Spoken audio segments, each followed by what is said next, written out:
talk about the Detroit Pistons unwanted contracts. They said that Trajan, I hope I'm saying his name, Trajan Langdon, I'll learn it,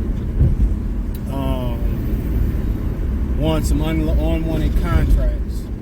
And that's how they kind of going to rebuild and do this thing. Because one thing they know is that nobody coming to Detroit. It's a strike because of the city. Because people have a perception. My boy was like, man, what's to do in Detroit? Like, a lot of people don't know. Like, it was a lot more to do when you can go over the bridge before 9/11 and just show your license. And I think they said they built another bridge to show you how out of touch I am in Detroit. Some train station open. I have really lost touch with what's going on in Detroit for real. Like I said, somebody asked me about Belle Isle. I was like, dog, I ain't been to Belle Isle since I was a kid. Like that had to be like early 2000s, bro. Like, even though senior skip day, they went to Belle Isle. I ain't go to that shit. And honestly, every day was senior skip game for me. My senior year, like, I was never in class. Like, me and my teachers had to understand it. A Spanish teacher told me, "I bash you if you never to come back." I never went back. That was a hell of a deal. True story. Don't come back. I'm like, back. I passed. I didn't have to come back. So that was nothing to me. But nonetheless, yeah, dude, I don't really be in Detroit like that, bro, no more. Like, I might go to the casino and gamble every now and again on a roulette table, or go to a Piston game or a Lion game. But dude, I want to go to a Tigers game pretty soon. But dude, you will not see me around these ninjas in Detroit. Yeah, I said that. You will rarely see me around these ninjas in Detroit. Once again, I will repeat myself. You will rarely see me around these ninjas in Detroit. Y'all are dangerous. I'm scared of y'all. I am scared for my life in Detroit. But for real. But yeah, man, like, but there's things to do. I mean, you got casinos. I mean, and people had this perception. Like, I was listening to Gil's Arena. They was talking about what Gilbert wanted to be the coach of Detroit on some joking stuff. He was like, Detroit is dangerous. I just stayed at the MGM Grand. Do y'all understand, bro? Like, if you're a coach or you're a Piston, you're not living in Detroit. And contrary to what people believe, Detroit has a lot of nice areas. Rosedale Park. What's that historic district down there by Brewcrest on Livernois, by the Fashion District? It's a lot of beautiful houses over there. Believe it or not, Detroit has a lot of great neighborhoods. The Warrendale neighborhood not too bad, even though you're 10 steps from getting shot. Like, it's a lot of great neighborhoods in Detroit, and people make it seem Detroit is all run down. That's not true. Yeah, you got your neighborhoods they toe up, Brightmoor, and certain neighborhoods, but on the real, you got a lot of really good neighborhoods that, in Detroit. But then again, that's the perception that they push. But if you got money, you're not living in Detroit. You on Rose Hill, or you in, Birmingham, or you in Royal Oak, or you in Beverly Hills, or, you somewhere Bloomfield, West Bloomfield. You somewhere really, really nice. And what's so funny about it, Detroit is not that big. You can be east or west in 10, 15 minutes, but on the other side of things, really, you could be in a really good neighborhood, and then, not too long, you could be in a really bad neighborhood, and the air quality could be terrible. Then it'd be really, really good, in 10 miles up the street, So that's what people got to understand. Like, they really don't understand. Like, Detroit is a really good city.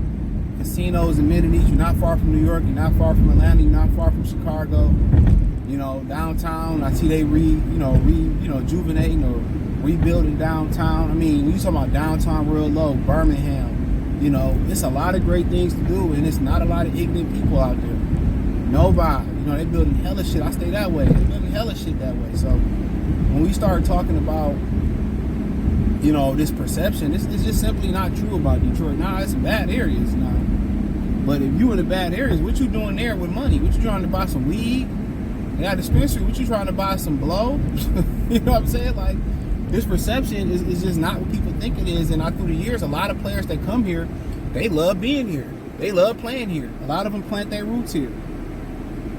A lot of them plant their roots here. So, and stay here and got businesses like Calvin and the Dominican Stew still do business here. It's really, really nice. But, You can't tell people that.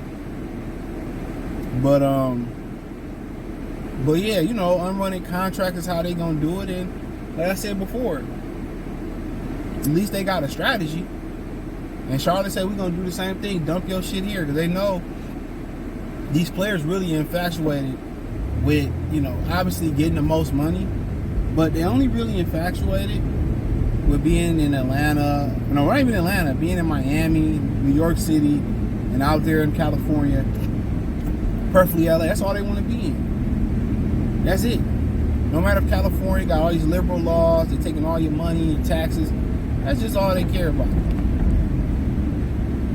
You know, today's people are very superficial. Very. You know, and unfortunately, that's unfortunate. Because, you know, a city like Atlanta, I can see why you don't Atlanta, but, you know, a city like Dallas is an amazing city. You know, Dallas is a really amazing city. New Orleans is coming back. There's a lot of opportunity to double and triple your net worth living in New Orleans. I mean, same with Detroit. Chicago is an amazing city. You know, you ain't gonna be down there with them ninjas if you got money. You know? So there's a bunch of, you know, Memphis is, you know, it's a little wild, but Memphis is a great city. There's a lot of fun and history in Memphis. You know, these are places I've been. You know? Charlotte is an amazing city. I just came from there not too long ago. It's an amazing city. Versus when I used to go in the 90s when there was nothing there, an amazing city. So, like I said, a lot of these people today are very superficial. They're very superficial, man, and they don't believe in anything. You know, everybody's a follower. And that's how they want it. But, yeah, we'll see with the unwanted contracts. They be dumped here and see what they can do. You know, and at the end of the day, you know, I have to look. But I tell you this, and I'm going to talk about this in another video. That kid, Cody Williams, I'm a fan. I think that's who the Pistons should take. You know, and I'm going to speak on him as well, too. But man, that's cool. As long as they got a strategy. You know, as long as they got a strategy. You know, Trajan said he understands they got to get space, shooting, and all that stuff. So he got a vision. He got a vision. So you got to build it slow and build it nice. And it's good to have a guy, if they give him full control, that has an objective point of view. And I'm about to run this light. I regret it. But that, and right in front of the police station in Garden City, nasty work. But who has a really good point of view, his point of view is objective because he didn't draft none of these guys. He said he didn't watch much of the Pistons being in the West, so he's giving you a clear, you know, standpoint of view about what he believes in the roster. So appreciate y'all. Check out Detroit Piston Talk playlist. Hit the link tree. Find me on X, Instagram, Spotify, Anchor, Cash App, Venmo, PayPal. Hit the link tree. You can find me on other platforms and channels. Appreciate the love and support. Peace.